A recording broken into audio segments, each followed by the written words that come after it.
May 7th, 1896, Philadelphia. A man named Howard Wendell Holcomb sits down to a breakfast of boiled eggs, toast, and black coffee in his cell at Moyamensing Prison. He has slept calmly the night before. He buttons his waistcoat. He thanks the guard for the meal. Then he has walked to the scaffold. As the rope is placed around his neck, Holcomb turns to the hangman, smiles and says, "Take your time, old man." He has just written a 30,000-word confession to 27 murders. Investigators believe the actual number could be over 200. Most of his victims were young women who walked into a 3-story hotel he had built in the Englewood district of Chicago during the summer of 1893 and were never seen again. The Pinkerton detective who finally caught him is, at this very moment, in bed gravely ill. Within a year, the prison warden will commit suicide. The foreman of the jury that convicted Holcomb will be accidentally electrocuted. The priest who gave him last rites will be found dead in his own church grounds. The Chicago District Attorney's Office will burn to the ground, destroying every record of the case, except for one untouched photograph of Holcomb on the wall. Holcomb's final request, written in his cell the night before execution, is that his body be buried in 2 tons of poured cement so that no medical school can ever dissect him. He gets his wish. How does a respected physician, a husband, a father, and a member of 2 churches build a 3-story hotel with secret gas chambers and basement body chutes during the busiest summer in American history and have no one notice? And how many of the young women who walked into the lobby of what locals called the castle never walked back out? He is born Herman Wendell Holcomb in 1860 in the small town of Gilmanton, New Hampshire. The townsfolk call him a quiet boy, a mother's boy, the kind of child who reads in corners and avoids the other children at play. He marries at 18. He abandons his wife within the year. He enrolls in medical school at the University of Vermont and finds the program too limited.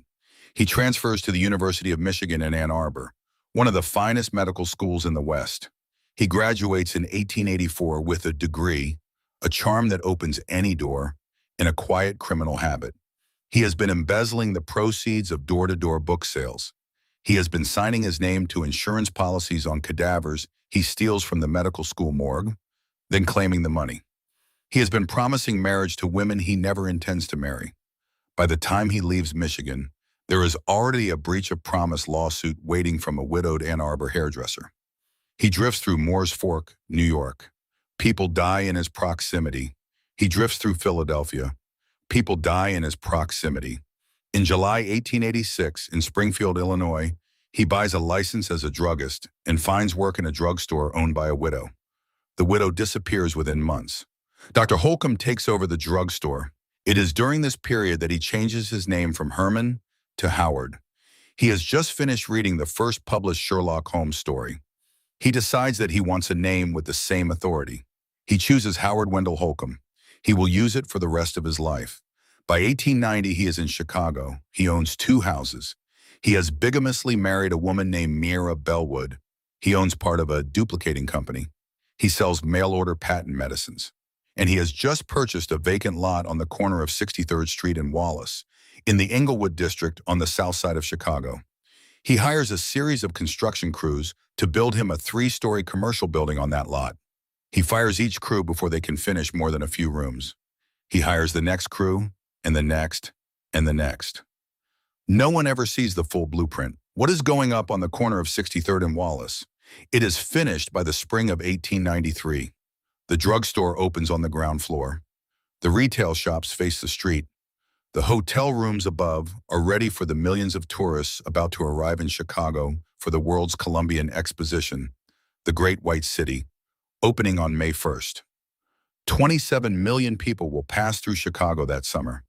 Many of them are young women traveling alone for the first time, looking for work as stenographers and garment workers. Many of them check into the hotel on 63rd Street. The building has 6 corridors on the first floor, 35 rooms, 51 doors. Above, 36 more rooms. Some of these rooms are normal hotel bedrooms. Others are windowless and fitted with airtight doors. At least one is fitted with a gas jet, whose cutoff valve sits in Dr. Holcomb's private apartment 2 floors above. He begins ordering large quantities of chloroform. He tells his suppliers it is for scientific experiments. In November 1891, a young woman named Julia Cordell, who works in the hotel's ground floor jewelry store, tells Holcomb she is pregnant with his child. He proposes marriage. He offers to perform the abortion himself. The operation is scheduled for the day before Christmas. On Christmas morning, Julia and her 4-year-old daughter Pearl are gone. Holcomb tells her ex-husband Ned they have traveled to family in Davenport, Iowa. They are never seen again.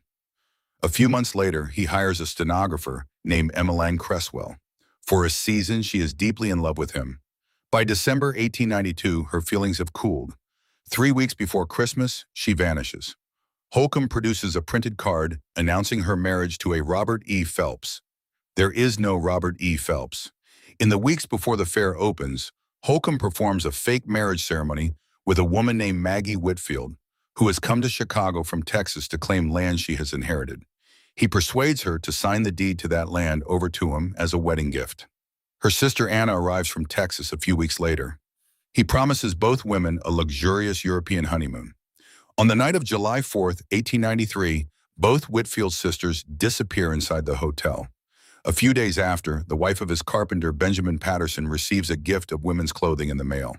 By now, hotel employees have begun resigning without notice. Customers complain of strange chemical smells coming from somewhere in the walls. A waitress in the restaurant is at work one day and gone the next. A stenographer named Jenny Thompson disappears mid-shift. Holcomb apologizes for the smells with his usual charm. He has been ordering large quantities of chloroform. But by the fall of 1893, his real problem is debt. At a meeting with his creditors in October 1893, Howard Holcomb is told that he owes at least $50,000 across the city of Chicago. He decides to leave precipitately for Fort Worth, Texas, where he now owns Maggie Whitfield's inherited land. He takes with him his newest fiancée, a department store saleswoman named Georgina Yardley, who knows nothing about the previous 5. He also takes his carpenter, Benjamin Patterson. On Patterson's life, he takes out an insurance policy for $10,000. In the summer of 1894, in a rented house in Philadelphia, Holcomb murders Benjamin Patterson and arranges his body to look like a chemical accident. He files an insurance claim. The insurance company, suspicious, demands that a member of Patterson's family identify the body. Patterson's wife, Carrie, is too ill to travel.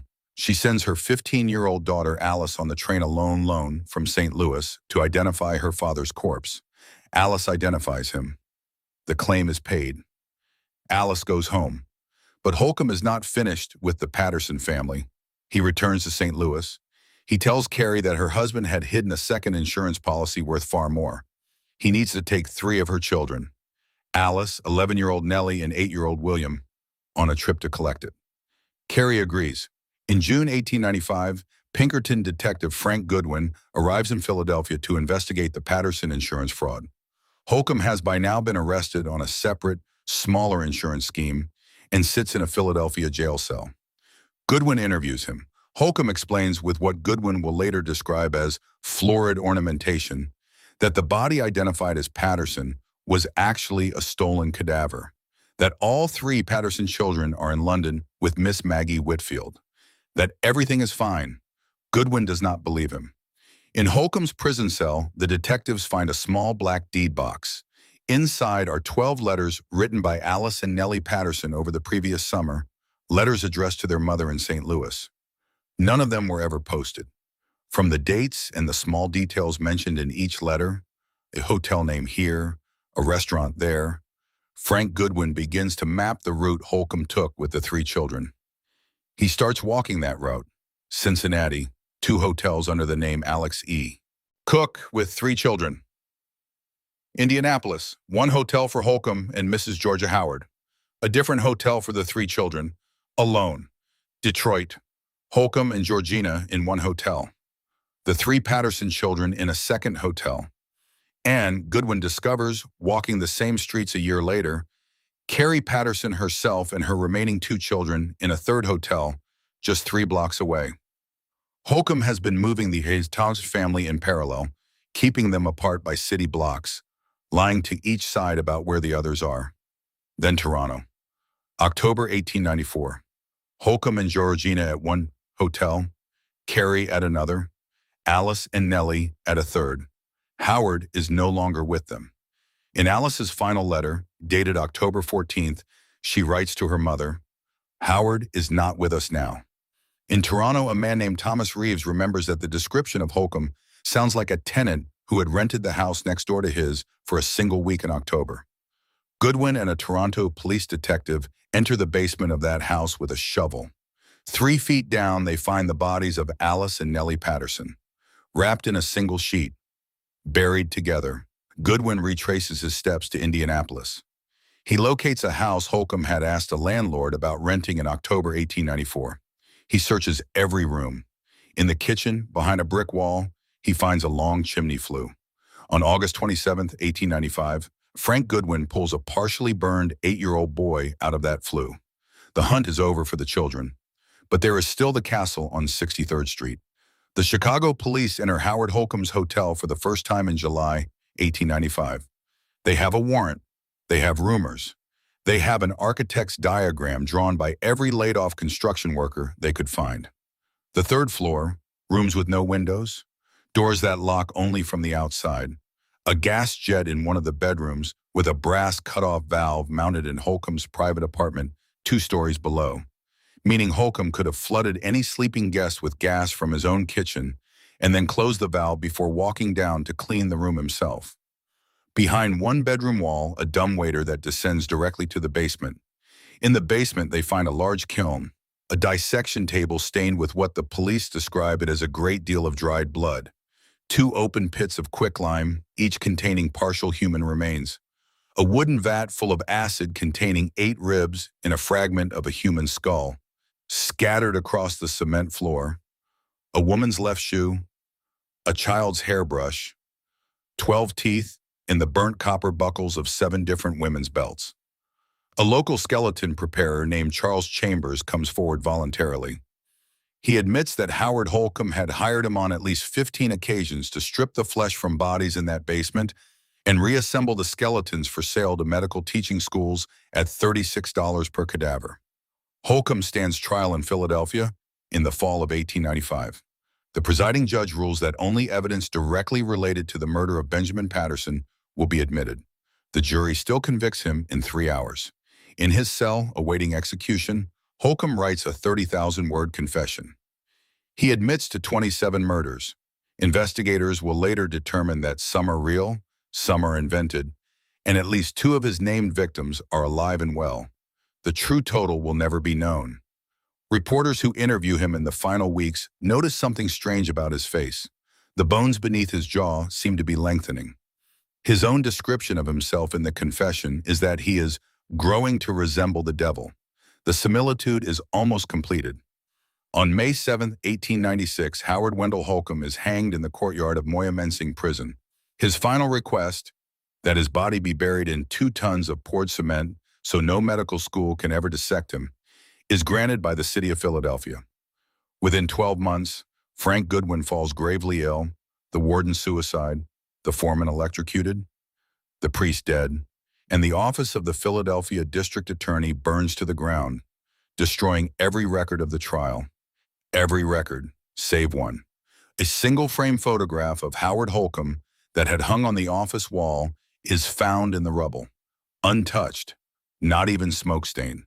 27 million people visited the Chicago World's Fair in the summer of 1893. At least 50 young women were reported as missing from the Englewood district alone. None have ever been found.